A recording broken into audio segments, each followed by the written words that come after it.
بسم اللہ والحمدللہ والصلاۃ والسلام علی رسول اللہ۔ حضرات سامعین و ناظرین، انجینئر محمد علی مرزا نے اپنے چند دن پہلے ایک بیان کے اندر مفتی محمد حنیف قریشی صاحب کے جواب کے اندر یہ بات کہی ہے کہ میں نے آج تک کبھی کسی کو کافر نہیں کہا۔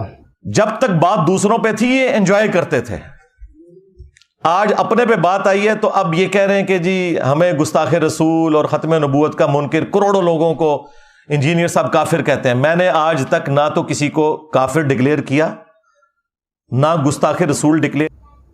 حالانکہ انہوں نے یہ سخت جھوٹ بولا ہے اور سراتن جھوٹ بولا ہے، اور اللہ جل جلالہ فرماتے ہیں اپنی کتاب مقدس کے اندر لعنت اللہ علی الکاذبین، کہ جھوٹوں پر اللہ کی لعنت ہو۔ اب انجینئر کیسے جھوٹ بولا ہے کہ اس نے چند دن پہلے جب قرآن پاک کی بے حرمتی کی گئی تو اس وقت انجینئر نے اپنا ایک ریئیکشن دیا تھا، ایک ویڈیو ریکارڈ کرائی تھی، اور اس ویڈیو کے اندر یہودیوں کے بارے میں تو اس نے ایک جملہ بھی نہیں کہا۔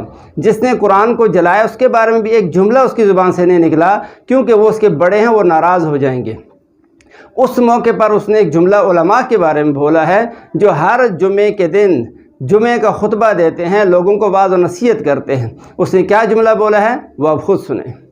لیکن یہ جو مسلمان نما کافر ہر جمعے کو ممبر پہ چڑھتا ہے اور دنیا میں ملینز آف یہ کفار کے ایجنٹ مولویوں کی شکل میں ممبروں پہ چڑھے ہوئے ہیں۔ جی ناظرین، تو اس ویڈیو کے اندر اپنے اس بیان کے اندر انجینئر نے کس کو کافر کہا ہے؟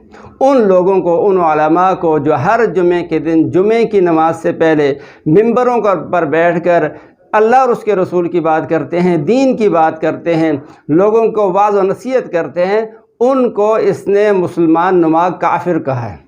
ایک طرف یہ کہتا ہے میں کبھی کسی کو کافر نہیں کہتا، تو دوسری طرف علماء جو انبیاء کے وارث ہیں ان کو اس نے کافر تک کہہ دیا ہے۔ اس لیے اللہ پاک فرماتے ہیں الا لعنت اللہ علی الکاذبین، جھوٹوں پر اللہ کی لعنت ہو۔ اور دوسری بات بھی عرض کر دوں کہ جب حدیث پاک کے اندر اللہ کے نبی نے ارشاد فرمایا کہ جب کوئی آدمی کسی دوسرے کو کافر کہتا ہے اور وہ حقیقت میں کافر نہیں ہوتا تو دوسرے کو جو کافر کہا تھا اس کا کفر خود اسی کی طرف لوٹ کر واپس آ جاتا ہے۔